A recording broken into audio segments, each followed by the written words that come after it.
I don't know how I managed to do this. Honestly, I don't even know.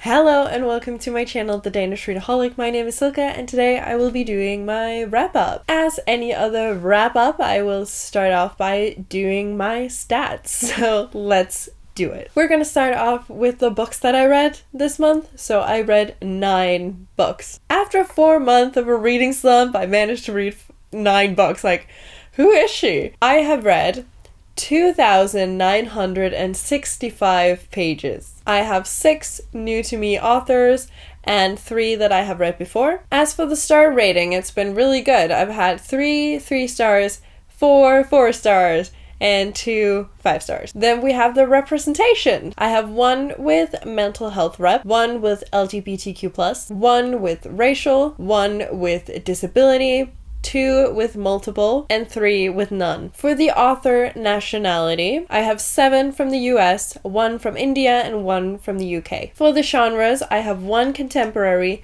2 romance, 5 fantasy, and 1 dystopian / sci-fi. As for the type of book, I have 4 that are a part of a series, 4 standalones, and 1 reread. For the intended audience, I have 2 middle grades, 5 young adult, and 2 adult. For the format, I have 4 audiobooks and 5 physical books. When it comes to the sources, I have 6 that I owned, 2 that I have hauled, and 1 that was gifted. And finally, we have the releases. This year I'm doing it a little bit differently, so instead of doing only 2023 releases, I've made a category that's like 2022 to 2023.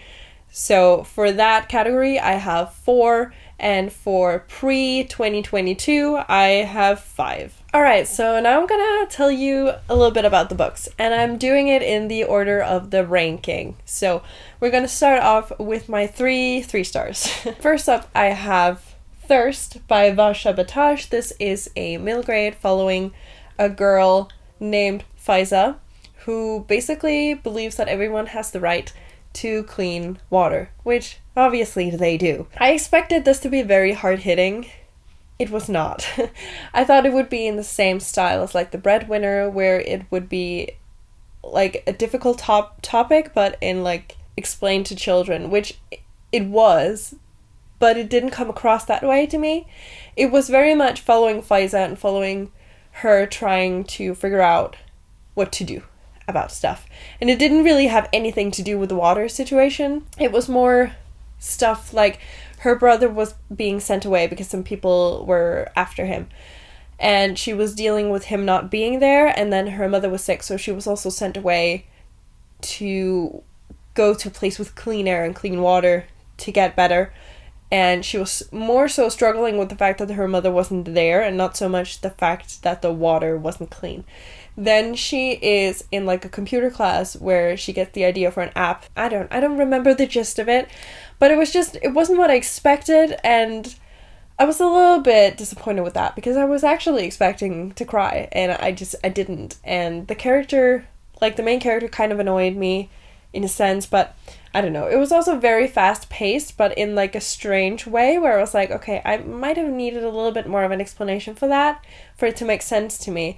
And also there was this weird relationship with the place where her mother works, because when her mother is sick, she goes there to do the job.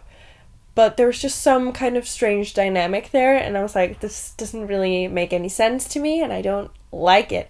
So it was a 3 star for me. Then I also read Purple Hearts by Tess Wakefield. This is a romance following Cassie Salazar and Luke Morrow, who is very different from each other. Luke is basically an ex-drug addict. And now he has joined the army. Cassie is a musician, or wants to be a musician, but she has just been diagnosed with diabetes and she can't afford her medicine. And there's some things with insurance and stuff. I'm not going to go into that because I don't understand the American insurance thing. But basically they come up with this scheme where they then marry each other so she can get the benefits of being an army wife and he gets the extra pay that he needs to pay his drug dealer a debt that he owes. If you've seen the movie, you know the gist of this book, except for the fact that this feels more realistic than the movie. Like the pacing of it and their relationship feels more realistic to me than the movie did. But I do enjoy the movie a little bit more than I did the book. I'm also very prone to giving books where I've seen the movie first, I might give them a little bit of a lower rating because I'm not surprised by anything that happens. Like, there is somebody who dies in this. I wasn't surprised. I've seen the movie. So I might be biased because of the fact that I knew the story, but the book in itself was actually really good, and I'm glad that I read the source material for this. Next up, we have Bittersweet by Morgan Elizabeth. This is also a romance. It is very spicy. It doesn't look it, but it is. I enjoyed the spice, but the story was kind of all over the place. I feel like because of the level or the amount of spice that we have, I didn't need a big part of the story. There's this whole mafia subplot, which I didn't really need. It wasn't needed. I know that it adds the drama at the end, and there's a couple of scenes where it makes sense, and I was like, okay, I don't know what would replace it in that scene. But in the whole, like in the grand scheme of things, it didn't really play much of a role, except for the dramatic scenes from time to time. But that could have been done in other ways, if I'm being completely honest. I did enjoy the characters, and he would essentially be my type, so like, obviously I enjoyed it. Aside from the spice, it didn't give me anything, but the spice was there, and if that's what you're going for, then this is a good pick. But if you also want like a more in-depth story, I think I would try and find something else. But it was good. I enjoyed it. It is the first like spicy thing that I read, so I mean, I don't have anything to compare it with, but I enjoyed it. And now we get to the 4 stars. I read The Hunger Games. Once again, there's this whole thing with, I've seen the movie, so I kind of knew the basics of the story, and I knew that they would survive, so I wasn't scared for their lives like I probably would have been if I didn't know that. That is where I think there's a difference from watching a romance and reading the book and then watching something like this and then reading the book, because like I knew what was going to happen. I knew everything that was going to happen in this, and I didn't like that I knew everything, but that's my fault because I wasn't planning on reading the books, and then I changed my mind. So here we are. I really enjoyed this actually, and I'm sure that if I hadn't seen the movie before reading the book, then I would have given it a higher rating, but the enjoyment level wasn't quite there because I don't know. There was a lot of details in this that they didn't get in the movie, obviously, because you don't have time to get every single detail from a book turned into a movie. It would be cool if that was possible, but sometimes it just isn't. But I really enjoyed getting all the details, like all of the explanations that you don't get in the movie, so yes. I really enjoyed it, and I'm gonna continue with the series. Sorry if there's a change in the angle and camera things. There probably is. Had to change the battery. Anyways, I was talking about this. We follow Katniss in this futuristic world. This is a dystopian where there is this TV show every year that's called The Hunger Games, where 2 people, like a girl and a boy from every district, will enter this arena and basically try and kill each other. That's the gist of it. It's good. Next up, we have a reread.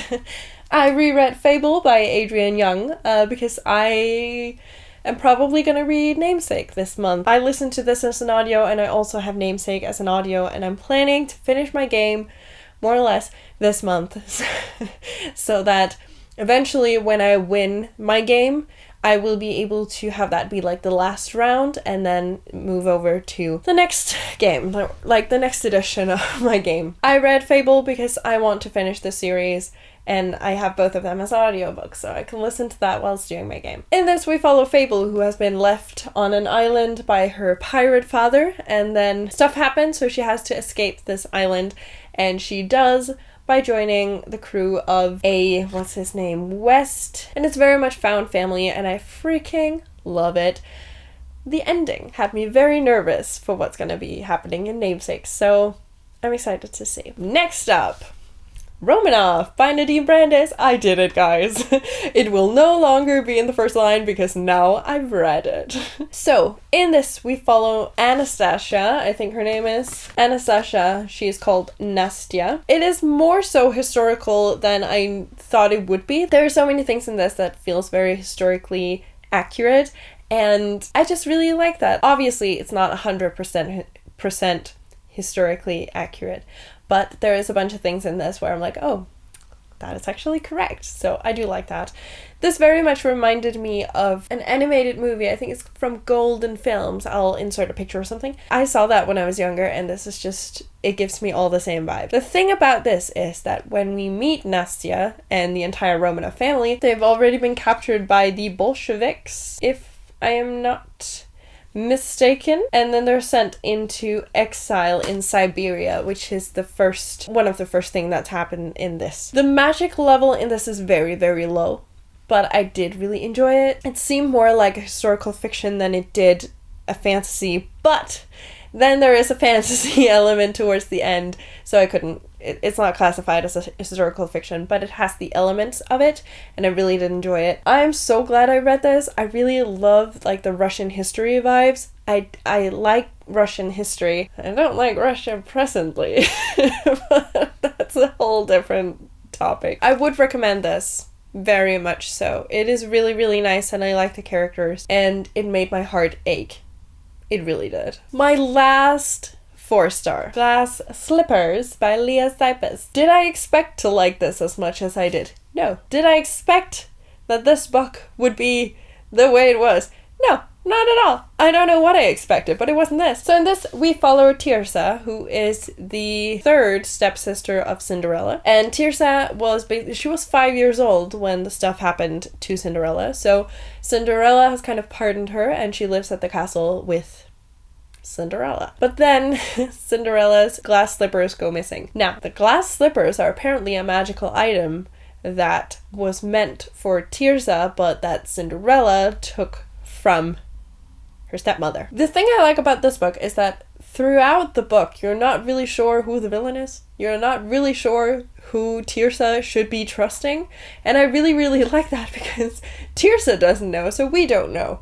And I really like that for some reason. Normally it would frustrate me, but in this I really enjoyed it because it seems very childlike not to be completely sure who to trust. And people are saying different things and making you feel like you can trust them, but you're not 100% sure because somebody else said something and who is lying. I really enjoyed it.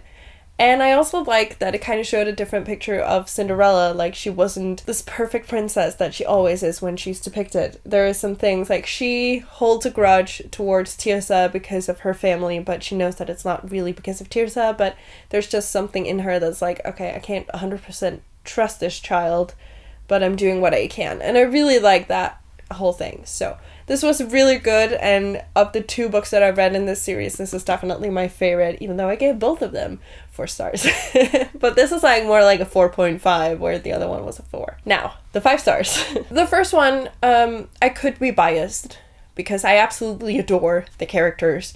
It's a sequel. I identify very, very, very heavily with the main character, so I could be biased, and I don't care. I did use the call pile, but I could have been a little bit biased with some of the ratings. I don't know, but I really enjoyed it, so I don't care. And that is Master of Iron by Tricia Levenseller. Listen, if I don't find a boyfriend that's like Kellen, like, can I just have Kellen, please? That's all I want. I want Kellen. I think Kellen might be my favorite book boyfriend. Give me a Kellen. Hashtag Silken needs Kellen. Anyways, I can't tell you what this is about because it's a sequel, but I can tell you a little bit about Blade of Secrets, which is the first one. So in Blade of Secrets, we follow Siva. Fuck it. Okay. The thing about this book, her name is Siva, I believe. And in The Prison Healer, which is somewhere here, maybe it's over here.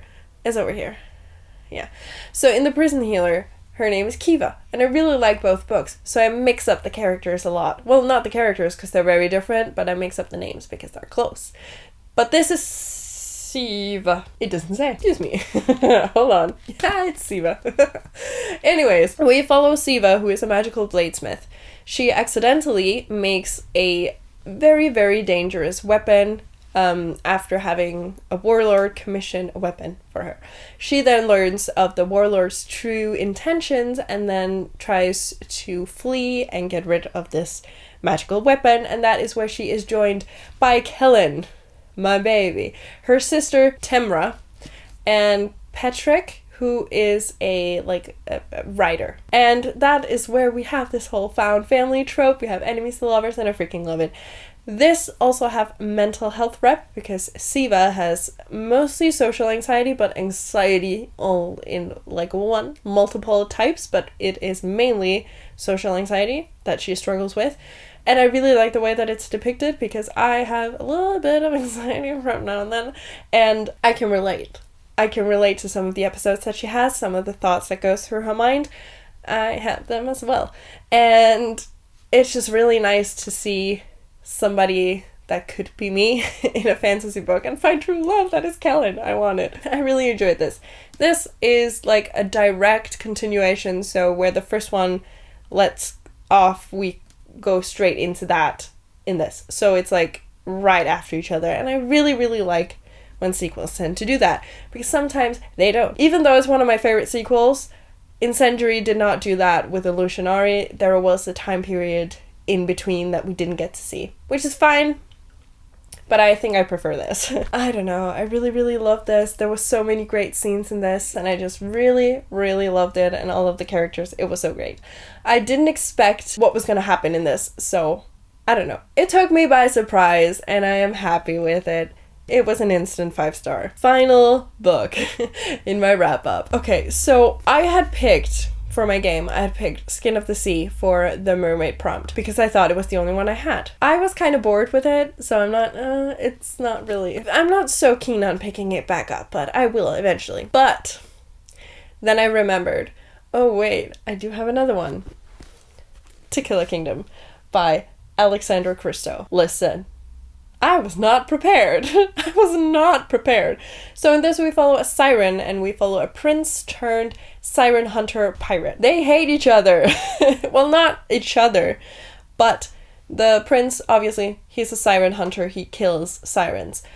And the siren, who is the princess of the sirens, she kills princes because she is taught that way, that because she is the princess, she will be the queen of the sea. So she should kill princes and take their hearts instead of just regular people. So it is bound to be enemies to lovers. Our siren is then punished because she kills one of her own in a turn of events and turned into a human. And that is where our two main characters meet. And oh my god, there are so many scenes in this where I was like, oh my god, I need to see that as like a movie or a TV show. There's one scene in here, it's actually at the very beginning where they meet each other, where she's on their boat or their ship, and then they catch a siren. And that scene, if you read the book, I love that scene so much. I remember it, and I was like, that is the best thing I've ever read. Like, I did not expect this to be a 5-star, but damn, I want to read it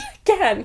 I'm just hopeful that this won't leave me at like a book hangover, because I'm so scared that it will.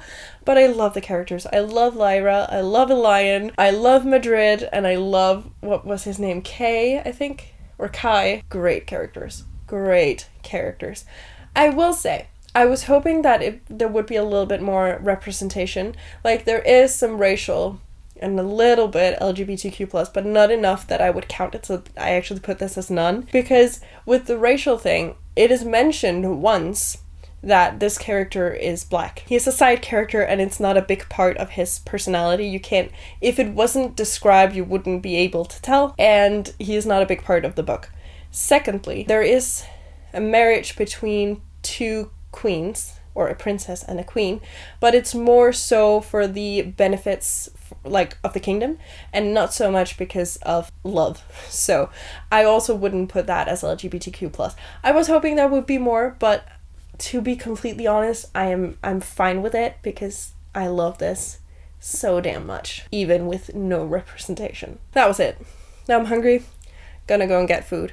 So Thank you so much for watching. Please tell me what your favorite read of January was. If you just want to let me know that you're here but don't know what to comment, you can always leave a green heart. If you like this video, please hit the like icon, and if you want to see more of my bookish content, please consider hitting that subscribe button. It will mean the world to me. And until I see you next time, bye!